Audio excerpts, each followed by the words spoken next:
right.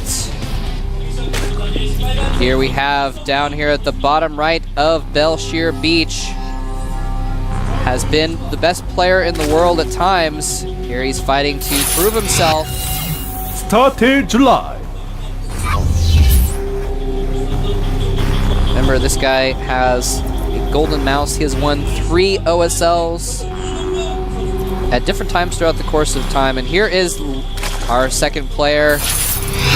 He's done well, but still has some proving to do before he can be counted among the legends. Leenock is so good, but here he is back down in Code A, fighting to get back up into Code S. Indeed. Mere months after being on the verge of a championship. The new format, though, if you don't make it out of your group, I mean, this is what happens to you. And with the way the format does, it's very testing. You get tested very often, and Leenock has the opportunity to go right back into Code S this very season. So if he beats July Zerg here and continues on, he could very well do that. Yeah, remember, only the people in the round of 8 of the GSL Code S are actually secured to go directly back into Code S. Yeah. Everyone in the round of 16, if you lose in the round of 16, even if you're third place in your group, you go down to Code A. Or actually, third place, you go to the up and down matches, right? Yeah, right. And if you get 4th place, you go to the second round. And like MVP, for example, I believe, got that spot. Yeah, basically, the farther you get in Code S, the farther up you are. So if you lose in the first round of Code S, you're last in your group, you go to the first round of Code A, and you might actually just get eliminated altogether. If you're third in your group, you go to the second round of Code A. If you go to the round of 16 and you're last in your group, you're the third round of Code A. So, yeah, July making a Baneling nest off of 1 base here as he scouts the hatchery of his opponent. Very standard. And we will see how much pressure July wants to put on. He started 6 Zerglings here. Definitely wants to pressure pretty hard. We'll see if his next round will be Zerglings or drones. July may just try to end this game early, but with nice positioning on the Overlord for Leenock, he will see exactly how many Zerglings are coming through here. Roach Warren has started for Leenock early. I like that choice. Yeah, me too. The early Roach Warren, it's something that you can... It's a little bit of a risk because if they go for a lot of Zerglings early on when you do not have the Roach count out yet to counter them, you can just get overrun because you're trying to tech to Roaches, and 3 or 4 Roaches is not going to stop mass Lings. But it's a long game strategy. If you get a lot of Roaches out, then you can counter Lings. Oh, and the Banelings finish morphing at the perfect moment and destroy those Lings. Nicely done. The Zerglings are going to try to take out the enemy Lings. Nice micro by July. He may save it. He does save it. Nice. Well, even so, he killed more than I thought. And I like this choice by July. Just keeping his Baneling away from the hatchery, just going to save it, not going to waste it or try to even run it into the main base, just going to keep it with the Zergling army. He wants to hit the units that are going to pop out of this larva, perhaps, but they are Roaches. Does decide to detonate there. I think that was a huge mistake. He even detonated the Baneling that wasn't touching anything. What? Yeah, that was definitely a mistake. And here we have a situation where he's starting to get that Roach count out, and he's not quite up to the critical mass of Roaches yet, so he still has to run away from those Zerglings. Otherwise, they could surround the Roaches and kill them. That's why we see him being a little bit timid here. He's staying next to the minerals intentionally so he can hide behind them. The Queen and the Spine slowly crawling across the snow, and I think that Leenock has actually effectively held this. 12 more Zerglings on the way. But the Zergling count has been spotted by Leenock. He's being very defensive here. He's making only Roaches. He's not droning up at all. And with just a few more Roaches out, I think he'll be able to hold this indefinitely. Look at this. He even, I think, has enough to wall. Yeah, he's got a wall. He's got a line of Roaches on the wall with a Queen helping close the gap and a Spine Crawler behind it. There is no way he's going to be able to bust up into there. Well, I shouldn't say no way, actually. He actually has a lot of Zerglings. Maybe if he can hit the weak point in that wall with Banelings and bust through and get us around, it's possible. But it's going to be really, really tough. Leenock is defending this so well.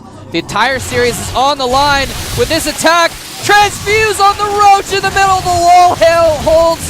And I don't know if he's going to be able to do this. July Zerg is going to finally break it. But he's lost so many Zerglings as a result.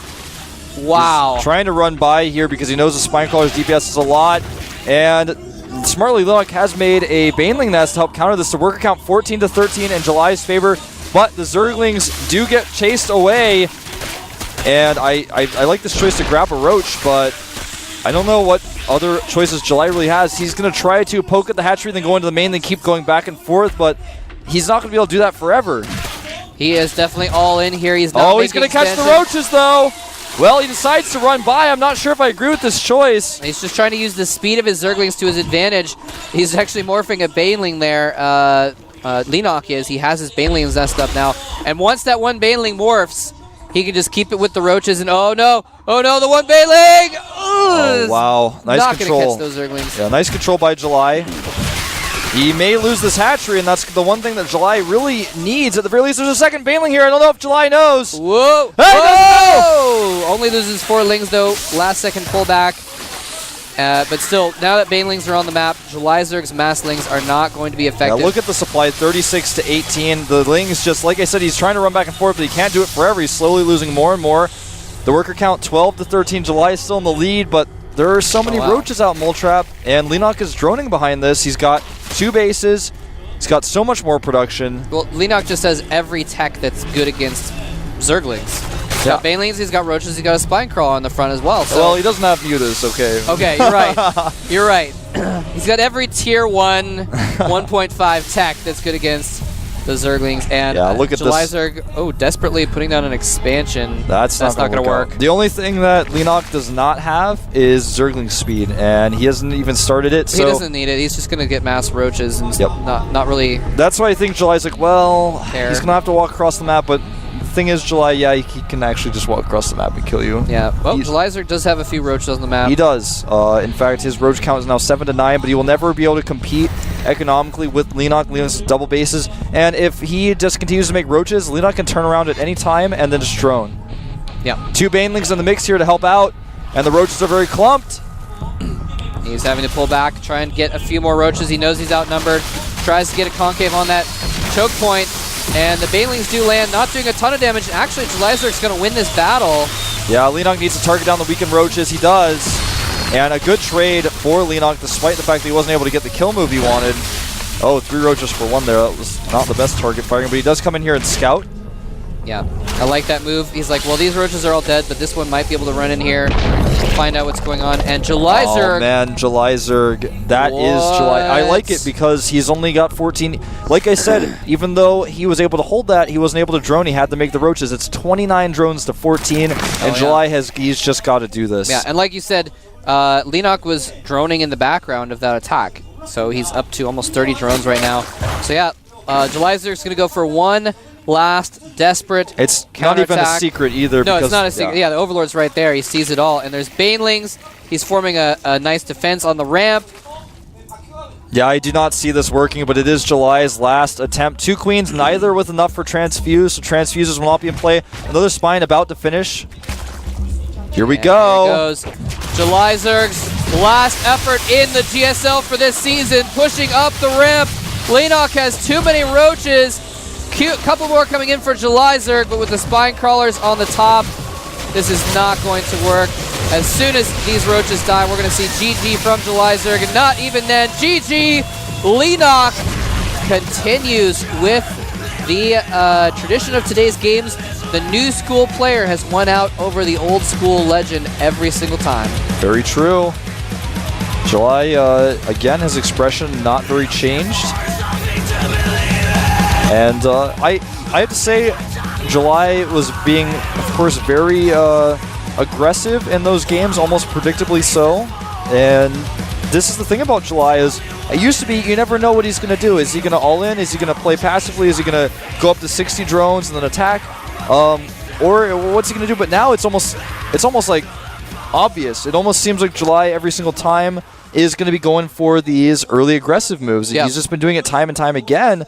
And it's starting to be well read by these players, and I feel like Leenock really cost him. He went into the booth and shook his hand and everything because, of course, like I said in the chat, they're being very well mannered to each other. And obviously, July Zerg is a player that Leenock looks up to. It's a player that most Zergs look up to. Anyone who followed Brood War and plays StarCraft 2, which most of the time, unless they're War 3 players, and even if they were War 3 players, I'm sure they've heard of him. Yeah. They all have to look up to him, and he's much older as well. And I like that respect that is exchanged there. But July did not win. He will be going to the up and down matches. Leenock advances. He may be right back into Code S. Yes, indeed. Remember, this is the second round. The round of 32 is kind of one way of putting it, but it's the second round of Code A. The winners of this advance to the third round, and that is also known as the Code S qualification round, basically, because if you win that third match in Code A, you go directly into Code S. If you lose, you still go to the up and down matches, though, so Leenock still guaranteed. I'm sorry, Jelizerg and Leenock both guaranteed up and down matches. Anyway, we're going to go for one last break. We're going to have an awesome PvP coming up next. Tell your friends. So don't go anywhere. Tell your friends to get on and watch EG's JYP against Liquid's Hero. It's going to be awesome. And we don't just go saw anywhere. Tasia show up. He's warming up for the other stream, too. So check that out as well. See you in a few.